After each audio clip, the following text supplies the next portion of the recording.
Hello student, आपका निज़ाम physics online classes में स्वागत है। आज हम आपको पढ़ाएंगे वैद्युत आवेश के प्रकार।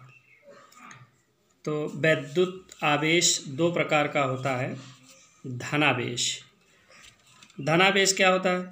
किसी भी वस्तु पर उपस्थित धनावेश उसकी सामान्य अवस्था से इलेक्ट्रॉनों की कमी को प्रदर्शित करता है। सामान्य अवस्था का मतलब ये होता है, सामान्य अवस्था का मतलब ये होता है उदासीन अवस्था। मान लीजिए ये कोई वस्तु है। उदासीन क्या है? उदासीन का मतलब जिसमें प्लस और माइनस चिन्ह जो है वो इक्वल हों, उसे उदासीन अवस्था कहते हैं। अब इसमें देख लीजिए 3 प्लस के चिन्ह दिए गए हैं और 3 माइनस के चिन्ह दिए गए हैं। अगर ये मान लीजिए कोई वस्तु है, अगर इस पर 3 प्लस और 3 माइनस है तो ये उदासीन अवस्था में है, या उदासीन अवस्था कह लीजिए या फिर सामान्य अवस्था। यहाँ पर ये एक वस्तु दी गई है, इस पर 4 प्लस दिए गए हैं और इधर जो है इस पर 4 माइनस दिया गया है। इसमें से अगर एक माइनस बाहर चला जाए, मान लीजिए ये वाला माइनस, ये बाहर चला जाए, तो जब ये वाला माइनस बाहर चला जाएगा तो इसमें एक प्लस ये और ये माइनस ये कट जाएगा, ये प्लस से ये माइनस कट जाएगा, ये प्लस से ये माइनस कट जाएगा। अब आपका क्या बच रहा? प्लस। तो इसका मतलब ये आपकी जो वस्तु है वो हो गई धनावेशित। इसी तरीके से ऋणावेश देख लीजिए। ऋणावेश की डेफिनेशन क्या है कि किसी भी वस्तु पर ऋण आवेश उसकी सामान्य अवस्था से इलेक्ट्रॉनों की अधिकता को प्रदर्शित करता है। यहाँ पर देख लीजिए, नीचे दिया गया है, ये मान लीजिए कोई वस्तु है, यहाँ पर 3 प्लस दिए गए हैं और 3 माइनस दिए गए हैं। प्रारंभ में बाहर से कोई एक इलेक्ट्रॉन यहाँ पर आता है, तो जब बाहर से कोई एक इलेक्ट्रॉन यहाँ पर आ जाता है तो यहाँ पर देखा जाए तो ये प्लस और माइनस कट जाएगा, प्लस और ये माइनस कट जाएगा, फिर एक बार से ये प्लस और एक ये माइनस कट जाएगा। अब आपका एक माइनस का चिन्ह बनता है, इसलिए ये गोला पर एक चिन्ह माइनस का बच जाता है, इसलिए ये वस्तु जो है वो ऋणावेशित वस्तु कहलाएगी। एक बात नोट कर लीजिए कि हमेशा समान आवेशों के मध्य आकर्षण बल कार्य करता है और विपरीत आवेशों के मध्य प्रतिकर्षण बल कार्य करता है। मतलब देख लीजिए, अगर जैसे यहाँ प्लस है और यहाँ पर प्लस दिया गया है, तो दोनों प्लस प्लस दिए गए हैं, इसलिए इनके बीच प्रतिकर्षण बल कार्य करेगा। लेकिन अगर एक प्लस आवेश है और एक माइनस आवेश है, यानी एंटी चार्ज है, असमान आवेश है, विजातीय आवेश है, तो इनके बीच प्रतिकर्षण बल कार्य करेगा, आकर्षण बल कार्य करेगा। अब देख लीजिए आवेशों की योज्यता। आवेशों की योज्यता क्या है? आवेशों की योज्यता में इसमें जो है विभिन्न प्रकार के आवेशों को जोड़ने के लिए बीजगणितीय योग किया जाता है। यहाँ पर एक शब्द आया है बीजगणितीय योग।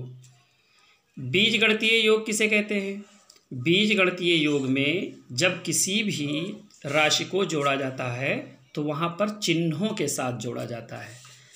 उदाहरण ले लीजिए, मान लीजिए कहीं पर, यहाँ पर देख लीजिए, जैसे यहाँ पर 3 कूलाम आवेश है प्लस का, और यहाँ पर -3 कूलाम आवेश है।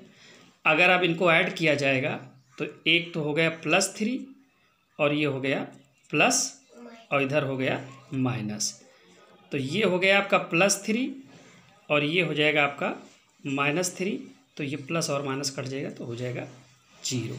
इसे ही बीजगणितीय योग कहते हैं। आवेश संरक्षण क्या होता है?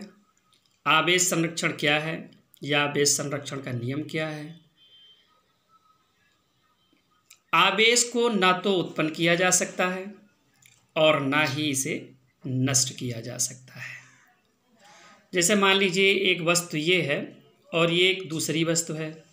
यहाँ से जो आवेश है एक वस्तु से दूसरी वस्तु में जा सकता है या दूसरी वस्तु से पहली वस्तु में आ सकता है, लेकिन आवेश को नष्ट नहीं किया जा सकता, उसे उत्पन्न नहीं किया जा सकता। सिर्फ उसका ट्रांसफॉर्मेशन होता है, वो एक रूप से दूसरे रूप में परिवर्तित हो जाता है।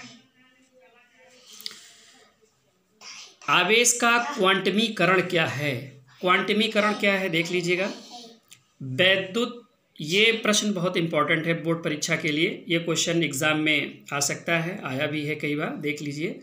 वैद्युत आवेश के क्वांटित होने का मतलब ये हुआ कि किसी भी वस्तु पर आवेश, चाहे वो इलेक्ट्रॉन हो या फिर प्रोटॉन हो, के मूल आवेश का पूर्णांक होता है।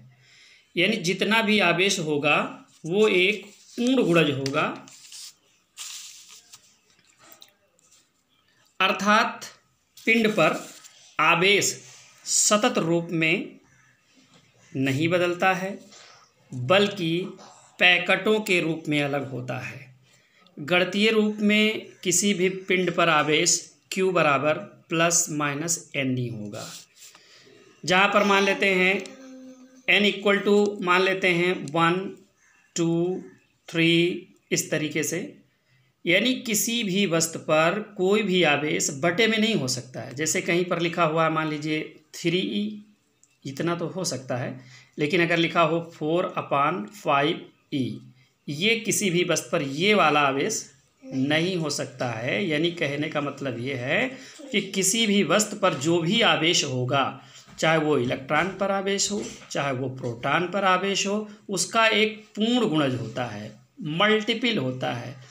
यहाँ 1/3 नहीं हो सकता, 1/4 नहीं हो सकता, 3/4 नहीं हो सकता। जो भी होगा एक पूर्णांक नंबर होगी और वो पूर्णांक नंबर का कोई ना कोई गुना होता है। हमें पता है कि इलेक्ट्रॉन पर आवेश हमेशा माइनस में, यानी -1.6 इंटू 10⁻⁻19 होता है।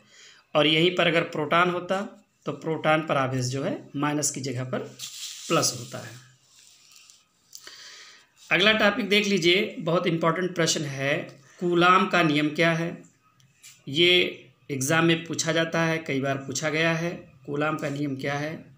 कूलाम एक वैज्ञानिक थे, उन्होंने ये बताया कि अगर दो स्थिर आवेशों, उनके अनुसार दो स्थिर आवेशों के मध्य लगने वाला जो बल होता है वो दो बातों पर निर्भर करता है। यानी मान लीजिए ये देख लीजिए, जैसे ये यहाँ पर ये Q1 आवेश है और ये Q2 आवेश है, और इन दोनों आवेशों के बीच की दूरी अगर हम मान लें तो ये जो दो आवेश हैं इनके बीच में जो लगने वाला बल होता है वो किस पर डिपेंड करता है? पहली बात, आवेशों के मध्य जो लगने वाला बल होता है वो आवेशों की मात्राओं के गुणनफल के समानुपाती होता है, अर्थात F is directly proportional Q1.Q2। यहाँ पर जो आवेशों के बीच में लगने वाला फोर्स होगा वो डायरेक्टली प्रोपोर्शनल होगा, यानी समानुपाती होगा। आवेश की मात्रा को बढ़ाया जाएगा तो फोर्स का मान भी बढ़ता जाएगा, अगर आवेश घटाएंगे तो फोर्स भी घट जाएगा। दूसरी बात क्या है? इसी तरीके से जो आवेशों के बीच में लगने वाला बल होता है वो आवेशों के बीच की जो दूरी होती है, ये Q1 और Q2 के बीच की जो ये दूरी है वो दूरी के वर्ग के व्युत्क्रमानुपाती होता है, अर्थात देख लीजिए F प्रोपोर्शनल 1/r²। इसको मान लीजिए इक्वेशन नंबर सेकंड, ये पहले वाला आपका इक्वेशन नंबर फर्स्ट। इन दोनों इक्वेशन को आप कंबाइन कर लीजिए, मिला दीजिए। दोनों समीकरण को मिला देने पर F तो आ जाएगा, प्रोपोर्शनल यहाँ पर आ जाएगा, और ये Q1 Q2/r² आ जाएगा। तो यहाँ पर एक बात निकल कर आई कूलाम के नियमानुसार कि दो स्थिर आवेश जो है, ये दोनों आवेश दो स्थिर आवेशों के मध्य ये लगने वाला आकर्षण या प्रतिकर्षण बल आवेशों की मात्राओं के गुणनफल के अनुक्रमानुपाती होता है तथा आवेशों के बीच की दूरी के वर्ग के व्युत्क्रमानुपाती होता है। That is F proportional Q1.Q2/r²। F equal to, यहाँ पर जब प्रोपोर्शनल हटेगा तो कोई कांस्टेंट आएगा, मान लेते हैं कांस्टेंट यहाँ पर K है, तो F इक्वल टू हो गया K Q1.Q2/r²। K एक नियतांक है जिसका मान 9 × 10⁹ न्यूटन मीटर स्क्वायर प्रति कूलाम स्क्वायर होता है। कांस्टेंट का मान सदैव स्थिर होता है, इसका मान एक फिक्स होता है, जो भी मान इसका निकाला जाता है वो हमेशा नियत रहता है। यदि आवेशों को हम किसी माध्यम में रख दें, मान लीजिए आवेशों को दो आवेश हैं और उसको जल के बीच में रख दिया जाए या धातुओं के बीच में रख दिया जाए, तो उनके बीच जो लगने वाला फोर्स होता है वो F इक्वल टू 1/4πε0 Q1Q2/r² होता है।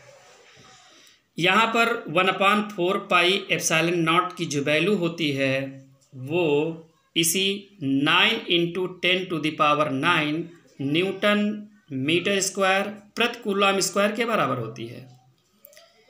यहाँ पर जो ε0 है इसको हम निर्वात की विद्युतशीलता कहते हैं और इस एप्सिलॉन का मान जो है वो निर्वात या वायु में 1 होता है तथा इसी ε0 का मान धातु में इनफाइनाइट होता है, अनंत होता है।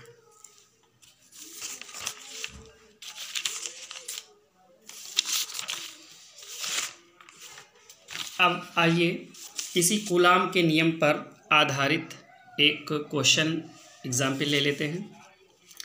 ये प्रश्न है कि वायु में एक दूसरे से 30 सेंटीमीटर की दूरी पर रखे दो छोटे आवेशित गोलों पर क्रमशः 2 × 10⁻⁷ कूलाम तथा 3 × 10⁻⁷ कूलाम आवेश है, उनके बीच कितना फोर्स काम करेगा, कितना बल लगेगा। बड़ा अच्छा प्रश्न है, ध्यान से देखिएगा इस प्रश्न को, एग्जाम के लिए अच्छा प्रश्न है। इसके लिए हम कूलाम के नियम को पहले ही ऑलरेडी पढ़ चुके हैं। F equal to 1/4πε0 Q1 × Q2/r²। इसमें जो आवेश की वैल्यू दी गई है वो है 2 × 10⁻⁷ और 3 × 10⁻⁷। लेकिन आवेशों के बीच की जो दूरी दी गई है वो 30 सेंटीमीटर में दिया गया है, तो इस सेंटीमीटर को हमें MKS सिस्टम में चेंज करना पड़ेगा, मीटर में बदलना पड़ेगा। तो यहाँ पर बदल लीजिए, R इक्वल टू दिया गया है 30 सेंटीमीटर, इसको चेंज कर दीजिए, R इक्वल टू हो जाएगा 30/100 R इक्वल टू हो जाएगा, एक जीरो से एक जीरो काट दीजिए, 3/10 आ जाएगा। अब R की वैल्यू हमें पता हो गई, वो भी मीटर में आ गई, ये आपका मीटर में आ गया। Q1 की वैल्यू यहाँ पर हमें पता है। अब हम कूलाम के नियमानुसार प्रश्न को आगे बढ़ाएंगे। यहाँ है F equal to 1/4πε0 Q1 × Q2/r²। F equal to हो जाएगा 1/4πε0 की वैल्यू होती है 9 × 10⁹ इंटू हो गया।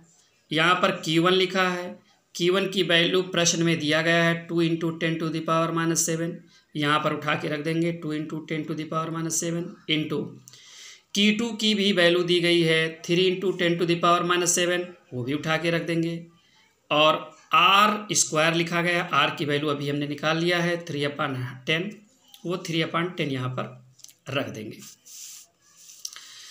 F इक्वल टू हो जाएगा 9, यहाँ पर देखिए 9 हो जाएगा और जो नंबर है उनको पहले लिख देते हैं, 9 लिख देंगे इंटू 2 लिख देंगे और उसके बाद 3 लिख देंगे। उसके बाद ये जो पावर 10⁻⁻7 10⁻⁻7, यहाँ माइनस माइनस इसको हम ऐड कर लेंगे, तो 10⁻⁻7 और -7 को जोड़ दोगे तो 10⁻14 हो जाएगा। और इधर आपका 10⁹ दिया ही गया है, इंटू 10⁹ कर देंगे और अपान 3/10 का होल स्क्वायर दिया गया है। 3/10 का को ब्रैकेट इसका खोल देते हैं तो 3 त्रिका 9 होता है और 10 धामा 100 हो जाएगा। नीचे संख्या को बढ़ाएंगे, यहाँ पर 9 तो रहेगा ही, इंटू 2 हो जाएगा, इंटू 3 हो जाएगा, और ये 100 जो है ये वाला 100, ये 100 ऊपर चला जाएगा उलट के, और यहाँ पर 10⁻14 दिया गया है और 10⁻9 दिया गया है। 14 में से 9 को हम घटा लेंगे तो 14 में से 9 निकल जाएगा तो 10⁻5 आ जाएगा। ये 100 पहले ऊपर जा चुका है।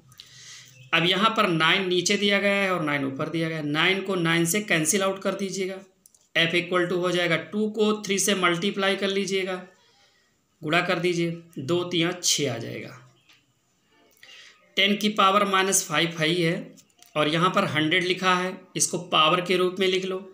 100 को जो पावर के रूप में लिखेंगे तो यहाँ 00 दिया गया इसलिए 10⁻2 हो जाएगा। 000 दिया होता तो 10⁻3 होता।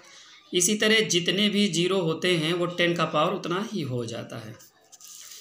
6 इंटू हो जाएगा, यहाँ 10⁻5 है, यहाँ 10⁻2 दिया गया। -5 में से 2 को हटा देंगे, 10⁻3 आ जाएगा। इस तरह से F = 6 इंटू 10⁻3 बल कार्य करेगा दोनों आवेशों के बीच में। लेकिन ये बल कैसा बल होगा, आकर्षी बल होगा या प्रतिकर्षी बल होगा? तो ये बल प्रतिकर्षी होगा। क्यों प्रतिकर्षी बल होगा?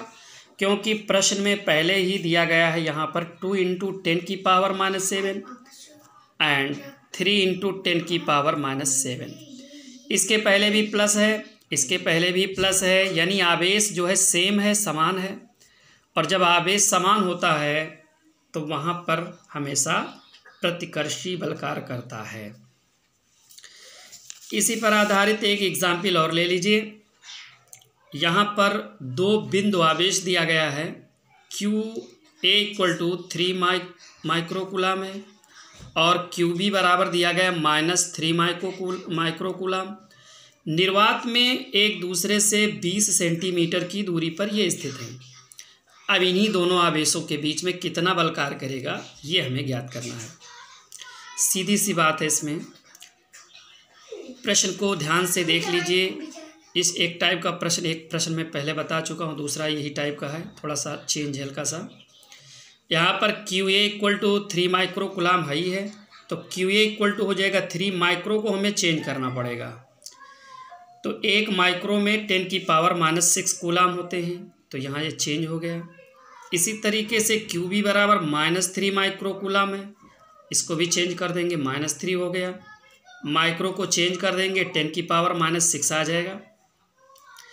और आवेशों के बीच की जो दूरी दी गई है वो 20 सेंटीमीटर है। इस फिर से सेंटीमीटर दे दिया गया है, इसको मीटर में चेंज करना पड़ेगा।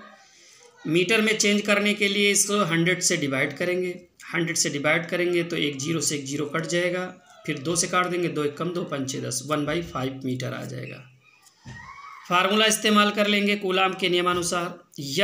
FAB = 1/4πε0 QA.QB/r²। वैल्यू रख देंगे। FAB = 1/4πε0 की वैल्यू होती है 9 इंटू 10⁹9 इंटू आवेश जो दिया गया है A पर, बिंदु A पर कितना आवेश दिया गया है 3 इंटू 10⁻6। बिंदु B पर कितना आवेश दिया गया -3 इंटू 10⁻6। आवेशों के बीच की दूरी 1/5 निकालें हम लोग, होल स्क्वायर कर देंगे। नंबर को पहले लिख देते हैं, 9 कर देंगे, इंटू 3 कर देंगे, -3 कर देंगे। माइनस वाली घात को पहले ऐड कर लेंगे, 10⁻6 10⁻6 -12 हो जाएगा। ये प्लस वाली घात है, इसको उठा के इधर लिख देंगे। उसके बाद इसको ब्रैकेट खोल देते हैं, 1/5 का होल स्क्वायर है, इसको खोलोगे तो 1/25 आ जाएगा। 9 इंटू 3 इंटू -3, ये 25 ऊपर चला जाएगा और यहाँ पर जो -12 घात है और ये 9 है पावर में, तो -12 में से 9 तो हट जाएगा, तो 10⁻³ बच जाएगा। उसके बाद आप मल्टीप्लाई कर लीजिए इसको, 9 × 3 × -3 × 25 मल्टीप्लाई करोगे तो -2025 × 10⁻³ यहाँ पर न्यूटन आ जाएगा। तो F A B equal to आ गया -2025 × 10⁻³ अब यहाँ पर इसमें एक पॉइंट लगा दीजिए। पॉइंट लगाने के बाद बची हुई संख्याओं को उतार लीजिए। तो यहाँ पर जो पॉइंट लगाए हो, पॉइंट के बाद कितनी संख्याएं दी गई हैं? 3, तो उसे हम 10⁻³ कर देंगे और यहाँ इंटू 10⁻³ हो गया। एक प्लस में है एक माइनस में है, दोनों कैंसिल आउट हो जाएंगे, तो यहाँ से बचेगा -2.025 न्यूटन। अब ये बल कैसा होगा, आकर्षी होगा या फिर प्रतिकर्षी होगा? तो क्लियर है, एक पर प्लस चिन्ह था, अभी पहले आदेश में हम पीछे अभी आपको बताए थे, यहाँ पर देख लीजिए, ये 3 माइक्रोकुलाम है, यहाँ पर पॉजिटिव चिन्ह है। यहाँ क्यूब इक्वल टू -3 माइक्रोकुलाम है, यहाँ पर नेगेटिव है, यानी ये विपरीत आवेश है, विजातीय आवेश है, असमान आवेश है। तो अगर विजातीय आवेश होता है, असमान आवेश होता है, तो उनके बीच हमेशा यहाँ पर आकर्षी बल कार्य करेगा। कैसा बल? आकर्षी बल। आकर्षी। थैंक यू बेटा।